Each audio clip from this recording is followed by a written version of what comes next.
Bom dia, boa tarde, boa noite. Eu sou Flávio Lemos e esse aqui é mais um Onde Investir. Agora aqui do Jardim em Cabo Frio. Existe o risco que você não pode jamais correr. E existe o risco que você não pode deixar de correr. Essa frase é de Peter Drucker e se aplica muito bem nesse mês de junho. Antes de mais nada, torcendo para que você que nos ouve e suas pessoas queridas estejam muito bem. Buy in May and go away. Esse mês o ditado mudou, né? Como alertado no mês passado, não teve o sell in May and go away, que é aquela tradição americana de vender ações em maio e só voltar a investir depois das férias de verão. Como em maio de 2020, a bolsa subiu mais de 6% esse mês. A alta da bolsa brasileira em maio foi impulsionada pelas altas das commodities, fruto da recuperação econômica dos Estados Unidos e China e pela entrada de investimento estrangeiro no Brasil. Além disso, a sinalização de reformas e privatizações e resultados melhores que o esperado das empresas também contribuíram para o desempenho positivo do Ibovespa nesse período. Flávio, e as notícias da política, isso não atrapalha? Bem, para quem não sabe do que eu acho de notícias e de política, vou contar uma história da minha família. Por volta de 1920, a minha avó, paterna, veio para o Brasil de Portugal, de navio, com cerca de 6 anos com a sua mãe. Chegando no Porto de Santos, tentaram em vão mudar a idade dela na carteirinha de identidade para poder trabalhar nas famosas Indústrias Reunidas de Fábricas Matarazzo, de São Paulo. Mas, obviamente, ela era muito pequena. Até quando morreu, ela tinha menos de 1,5 m. Então, nessa época, ela era bem pequenininha mesmo.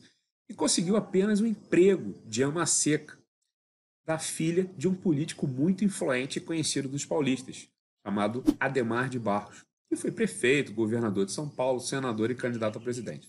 Pois bem, um dos slogans da campanha eleitoral de Adhemar de Barros, não assumido abertamente, era o Adhemar rouba, mas faz. Que apesar de ser uma frase cunhada por um adversário, acabou por ser o lema de sua campanha eleitoral para a Prefeitura de São Paulo, em 1957, se promovendo em cima das inúmeras acusações de corrupção, na época chamadas de negociatas. Mas o folclore político, em certa feita, em um palanque de campanha, o ex-governador de São Paulo, Adhemar de Barros, bateu a mão no bolso e exclamou: "No bolso dessa calça nunca entrou dinheiro do povo." E a plateia divertia, falava: "Calça nova, governador, calça nova." Aí ele ria, até ele ria. O folclore ficou para o Adhemar de Barros, mas infelizmente o modus operandi político permanece até hoje. Dito isto, verifique se a calça ou vestido do seu político ou política preferido estão novos. Bem, agora voltando ao assunto. A questão-chave é: o que essas famílias que ficaram mais de um ano trancadas em casa, economizando dinheiro, não comendo fora, não indo no cinema, não indo no hotel, não viajando.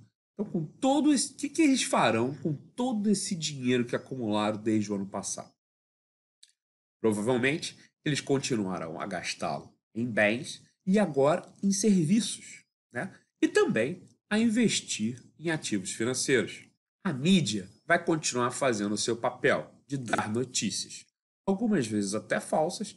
Então, o que você tem que fazer é verificar pelo menos em 3 fontes diferentes e se ater aos fatos e não a interpretações enviesadas, seja de esquerda, de direita, de centro, de qualquer coisa. Então, vamos ao mercado. Continuamos vendo a inflação dos Estados Unidos como um dos principais temas do mercado nos próximos 4 ou 6 meses, a despeito de uma situação corrente ainda sem grandes problemas de dados oficiais. Os estímulos e dados de inflação serão o norte que determinarão a velocidade em que o Banco Central americano diminuirá os estímulos econômicos. Vemos uma janela de curto prazo positivo para a economia global e os mercados, baseado na recuperação do crescimento, na liquidez global abundante e na inflação ainda controlada. Esse cenário será interrompido por espasmos de volatilidade, notícias políticas de toda sorte, com receio de uma aceleração mais estrutural da inflação, pelo medo de uma redução precoce da liquidez global e por preços esticados em alguns nichos de mercado. O Brasil e outros emergentes ainda mostram espaço para apreciação, enquanto o mundo desenvolvido mostra valuations esticados. No blog.tradebrasil.com você pode dar uma olhada nas tabelas de valuations mundiais. No Brasil, dando seguimento às surpresas positivas observadas nas últimas semanas no cenário local, no final de maio e começo de junho, foi a vez dos dados fiscais mostrarem boa evolução no mês de abril, com redução da dívida e um mês positivo de contas públicas. Nos 12 meses encerrados em abril, o resultado nominal do setor público consolidado foi deficitário em 827 bilhões, equivalente a 10,76% do PIB, uma redução significativa em relação ao resultado de março, que era de 973 bi, que era 12,87% do PIB. O PIB, Produto Interno Bruto Brasileiro, é um indicador que mede o desempenho da economia do país, foi de alta de 1,2% no trimestre, na comparação com os 3 meses imediatamente anteriores, somando 2 trilhões. Então isso surpreendeu a maioria dos economistas e ocasionou uma enxurrada de dinheiro na Bolsa nesse começo já de junho. Entendemos que há um ambiente pró-reformas no Brasil, que tende a fazer com que as engrenagens da economia deslizem com mais facilidade, trazendo crescimento e mais eficiência. No entanto, estamos longe de um ambiente político harmônico. O Executivo Federal e o Congresso têm um diálogo truncado e existe muita resistência à agenda de reformas por grupos organizados e influentes. A economia não é só bolsa de valores. É algo real que afeta a vida das pessoas. Bolsa não é PIB, mas o PIB derruba a bolsa. O fato é que a bolsa depende de expectativas. E é óbvio que o desastre dos PIB decorreu da pandemia.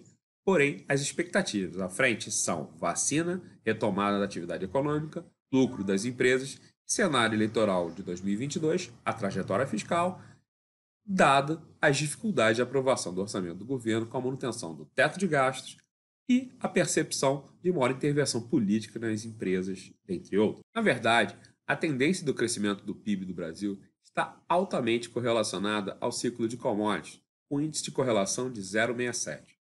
Em 2020 e 2021, o ciclo de commodities se tornou bastante favorável novamente, com a economia global se recuperando de forma robusta em meio a taxas de juros ainda baixas, estímulos monetários e fiscais massivos e a corrida em direção de ativos reais. O crescimento do PIB brasileiro é fortemente correlacionado com o ciclo de commodities. E apesar das estimativas oficiais do IBGE mostrarem que apenas 8% da economia é composta por commodities, o setor apresenta mais da metade das exportações e muito mais quando se consideram os impactos indiretos também.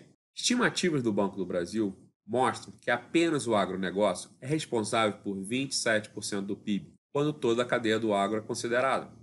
A realidade é que o interior do Brasil é movido demais pelo agro. Os varejistas vendem mais se os preços da soja, do milho e do boi estão mais altos. Simples assim. A Bolsa Brasileira não está somente barata nos termos absolutos e no relativo, mas elas também estão com menor risco. As empresas do Ibovespa desalavancaram significativamente ao longo dos anos e hoje têm balanços muito mais sólidos do que no passado, além de continuarem a oferecer retornos atrativos.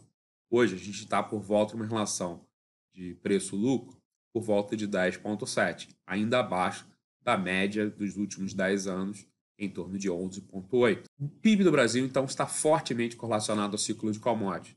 Commodities são uma parte crucial para a nossa moeda, pois representam 51% das exportações brasileiras.